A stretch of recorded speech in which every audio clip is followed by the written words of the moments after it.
Hello students, welcome back to our channel ignite classes. कैसे हो आप सब? आई होप आप सब ठीक होगे और हमारे साथ एग्जाम की प्रैक्टिस कर रहे होगे। आज मैं आपके लिए लेकर आई हूँ एक और नया chapter, that is biological classification के पीवाईक्यूज। चलो देखते हैं क्या क्या पीवाईक्यू क्वेश्चंस आते हैं हमारे पास यहाँ पर। पहला क्वेश्चन हमारे लिए आता है, who developed the two kingdom system? Two kingdom system किसने डेवलप किया था? देखो बच्चे, हम लोगों ने बहुत सारे किंगडम सिस्टम्स पढ़े हैं। टू किंगडम क्लासिफिकेशन पढ़ा है हमने, टू किंगडम क्लासिफिकेशन पढ़ा है हमने थ्री किंगडम भी पढ़े हैं, four, five and six kingdom classification भी पढ़ा है। सिक्स किंगडम क्लासिफिकेशन को हम लोग थ्री डोमेन सिस्टम भी कहते हैं, है ना। तो बेसिकली टू किंगडम क्लासिफिकेशन किसने दिया था? ये first classification and it was given by कौन से साइंटिस्ट ने दिया था ये टू किंगडम क्लासिफिकेशन? ये टू किंगडम क्लासिफिकेशन दिया था लीनियस ने दिया है टू किंगडम क्लासिफिकेशन। क्लियर? आगे बढ़ते हैं हम लोग। Next, which is not included in five kingdom system? इनमें से क्या क्या चीजें फाइव किंगडम सिस्टम में इंक्लूडेड नहीं है? मतलब फाइव किंगडम क्लासिफिकेशन में क्या क्या आपको देखने को मिला था? फाइव किंगडम क्लासिफिकेशन में Monera, protista, fungi, Plantae and animalia, ये देखने को मिला था आपको। तो ये पांच किंगडम क्लासिफिकेशन, जिसमें से आपको दिख रहा है कि वायरस इसमें इंक्लूडेड नहीं है। ठीक है, आगे बढ़ते हैं नेक्स्ट क्वेश्चन पे। नेक्स्ट क्वेश्चन है, in which kingdom is unicellular eukaryote place? Unicellular eukaryote single cell के हैं लेकिन यूकैरियोटिक सेल है, मतलब न्यूक्लियस क्या है? बाउंडेड है। तो ये क्या कह रहा है? यूनिसेल्युलर यूकैरियोटिक ऑर्गेनिज्म कौन से किंगडम में प्लेस किया गया है? किंगडम प्रोटिस्टा में प्लेस किया गया है। ऑल मोस्ट ऑफ द, आप कह सकते हैं कि जितने भी यूनिसेल्युलर यूकैरियोट्स है वो प्रोटिस्टा में है, जैसे कि अमीबा, पैरामीशियम, प्लाज्मोडियम, गोन्यूलेक्स, डायटम्स, ये सब के सब कहाँ डाले गए? प्रोटिस्टा में डाले गए। नेक्स्ट आते हैं हम लोग। Next, in which kingdom all bacteria are place? इसमें से कौन से किंगडम में सारे बैक्टीरिया रखे गए हैं? बताएंगे आप लोग, कौन से किंगडम में बैक्टीरिया को रखा गया है? कौन से किंगडम में बैक्टीरिया को रखा गया है? बताइए। ये तो सबसे इंपॉर्टेंट और सबसे आसान क्वेश्चन है, कमेंट जरूर करेंगे। यहाँ पर रखा गया है मोनेरा में। मोनेरा में ऑल तरह के जितने भी टाइप्स ऑफ बैक्टीरियाज है वो सभी को रखा गया है इन किंगडम मोनेरा। नेक्स्ट आते हैं, common common shaped bacteria is known as comma shape, not common, comma shape के बैक्टीरिया को क्या कहा जाता है? कॉमन शेप बैक्टीरिया को हम लोग कहते हैं विब्रियो, है ना। विब्रियो कॉलेरा वाला बैक्टीरिया भी कॉमा शेप का होता है। नेक्स्ट आते हैं, in which group are the true bacteria place? अब ये ग्रुप की बात आती है, जैसे मोनेरा को दो ग्रुप में बांटा गया, archaebacteria and eubacteria. Archaebacteria primitive type of bacteria है, whereas eubacteria true bacteria है। तो ट्रू बैक्टीरिया कौन से ग्रुप में है? यू बैक्टीरिया में। True bacteria are kept in eucarya या यू बैक्टीरिया। नेक्स्ट आते हैं हम लोग next question, which bacteria lacks cell wall? किस बैक्टीरिया के पास सेल वॉल नहीं है? दुनिया में एक ही बैक्टीरिया है जिसके पास सेल वॉल नहीं है और वो है mycoplasma. Mycoplasma is the bacteria जिनके पास सेल वॉल नहीं होता है। क्लियर? आगे बढ़े। नेक्स्ट क्वेश्चन आता है, what is the cell wall of diatom made? Cell wall of diatom, diatoms के सेल वॉल किसके बने? डायटम्स जो बच्चे ऐसे सोप बॉक्स के स्ट्रक्चर होते हैं जिनका जो सेल वॉल है वो बना है सिलिका का। ये मर जाते हैं, इनका सेल वॉल नीचे जाकर डिपॉजिट हो जाता है समुद्र में और उसके बोलते हैं हम लोग डायटमीशियस अर्थ, जहां से सिलिका निकालते हैं और सिलिका को बहुत सारे इंडस्ट्रीज में पॉलिशिंग के लिए, लेदर के लिए यूज किया जाता है। क्लियर? आगे बढ़ते हैं। नेक्स्ट आते हैं, which of the following is an example of dinoflagellates? Dinoflagellates के क्या एग्जाम्पल है? आप बताओ यहाँ पे डाइनोफ्लैजेलेट के क्या एग्जाम्पल है? डाई आइटम तो आप जानते हो डाइनोफ्लैजेलेट में नहीं आता। यूग्लिना यूग्लिनॉइड्स में आता है। गोन्यूलेक्स आता है हमारे डाइनोफ्लैजेलेट्स में। डायटम्स में नहीं आता है। डायटम्स जो है वो अलग आते हैं, वो फर्स्ट हमारे पास ग्रुप होते हैं। इसमें आता है हमारा क्या? गोनियोलेक्स। डाइनोफ्लैजेलेट में गोनियोलेक्स। क्लियर? आगे बढ़े।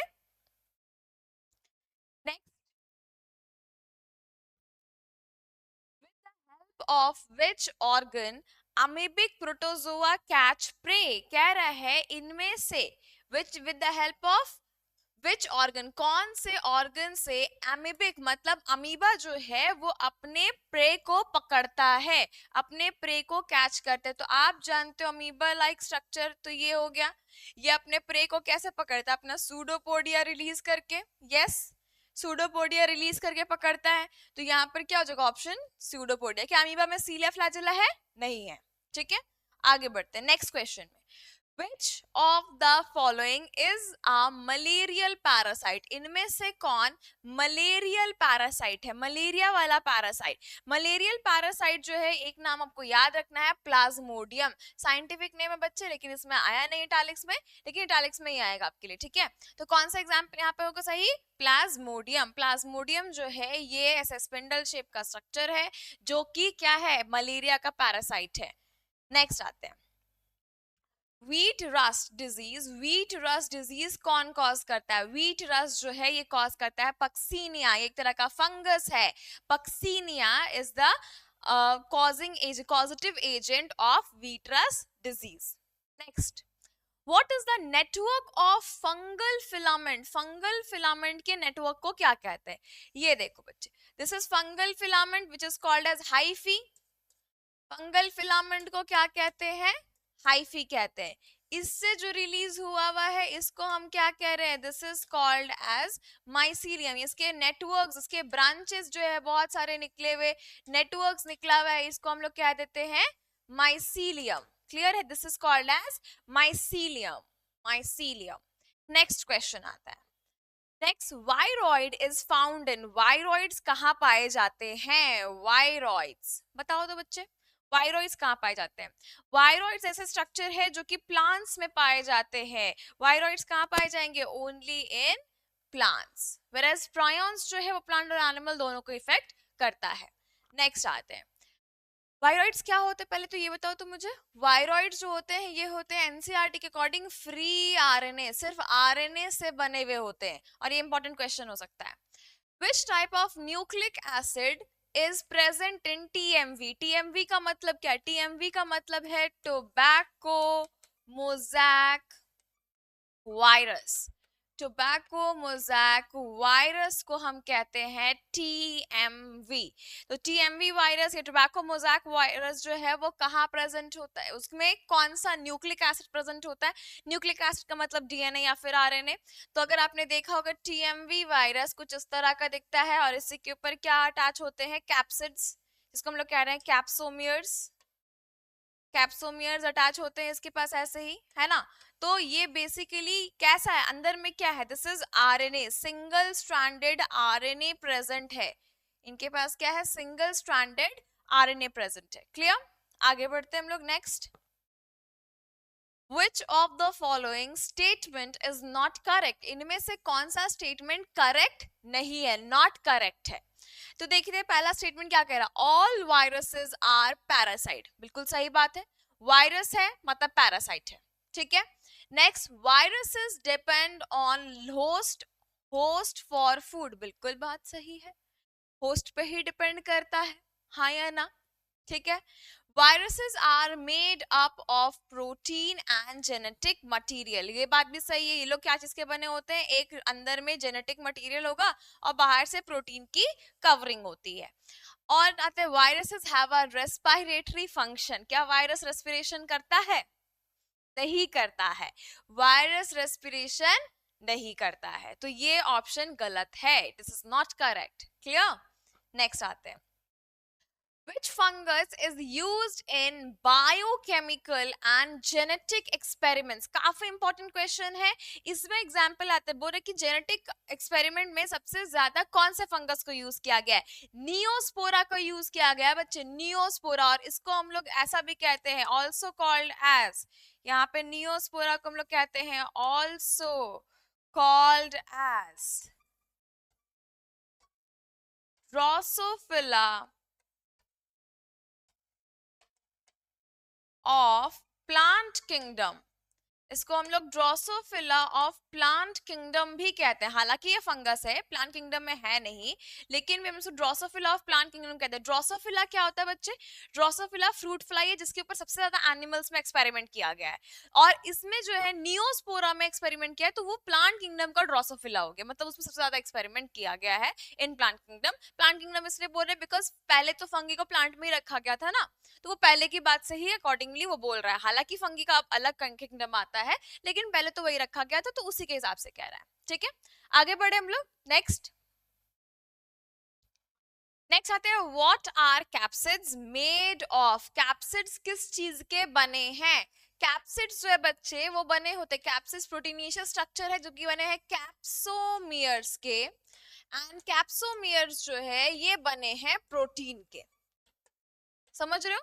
जैसे एग्जाम्पल, ये पूरा का पूरा ऐसा जो अरेंजमेंट था हमारा टीएमवी वायरस का, ये टीएमवी वायरस का डीएनए है, सॉरी आरएनए है, उसमें इस तरह से जो स्ट्रक्चर हमारे पास मिल रहे थे, इसको हम क्या कहते हैं? कैप्सिड कहते हैं। और ये एक एक जो मैं ऐसा क्योंकि बना रही हूँ, ये क्या है? दिस इज कैप्सोमियर, ये एक सेगमेंट इज कैप्सोमियर। क्लियर है? तो ये कैप्सोमियर है, कैप्सोमियर किस चीज के बने? प्रोटीन के बने। तो ऑप्शन हम लोग टिक कहाँ करेंगे? इसमें हम लोग करेंगे कैप्सोमियर में, कैप्सोमियर फिर बना है प्रोटीन का। ठीक है, आगे बढ़ते हैं।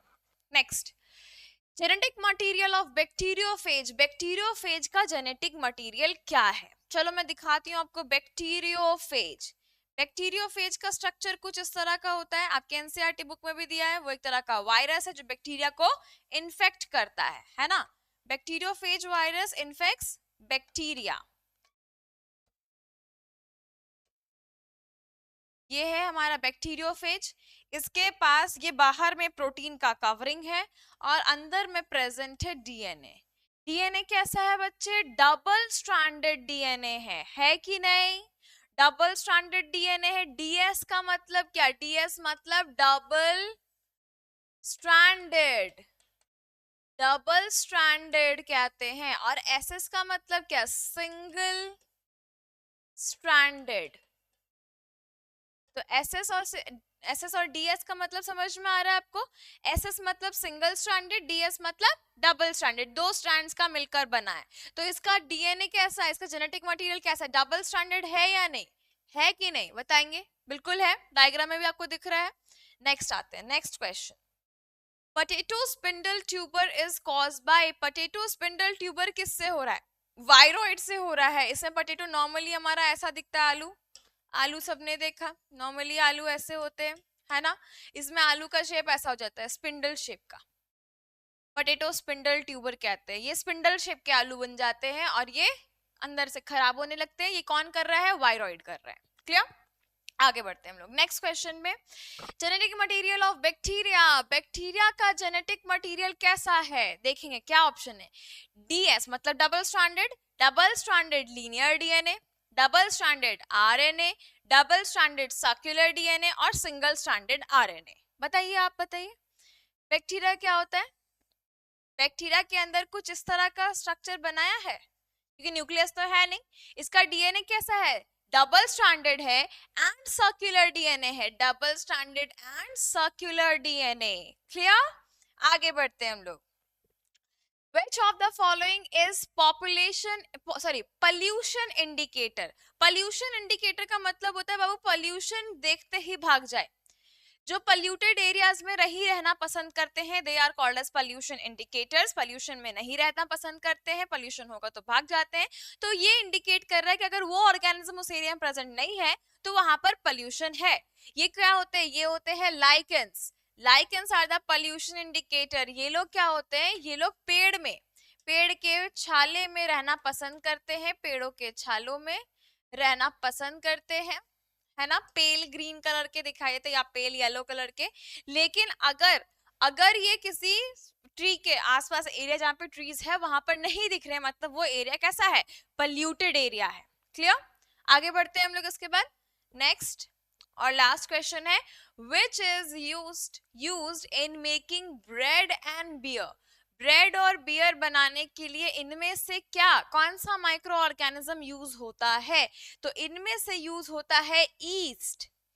ईस्ट यूज करते हैं। ईस्ट क्या है बच्चे? एक तरह का फंगस है, ये एक तरह का फंगस है जिसको हम लोग सैक्रोमाइसिस कहते हैं। तो सैक्रोमाइसिस सेरेवाइसिस ईस्ट जो है बेसिकली ये यूज होता है किस लिए?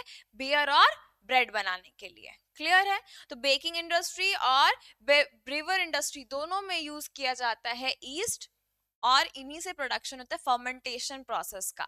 क्लियर? तो मुझे लगता है आपको समझ में आएगा सारे क्वेश्चंस। काफी आसान क्वेश्चंस है, बहुत डिफिकल्ट है नहीं इसमें क्वेश्चंस। तो आप लोग अच्छे से पढ़ाई करें, एग्जाम्पल जरूर याद करेंगे बच्चे, अलग अलग क्लासेस के एग्जाम्पल जरूर याद करेंगे। मैं आपको मिलूंगी इसके बाद दूसरे चैप्टर के साथ, दूसरे चैप्टर के पीवाईक्यू के साथ। तब तक के लिए बाय बाय।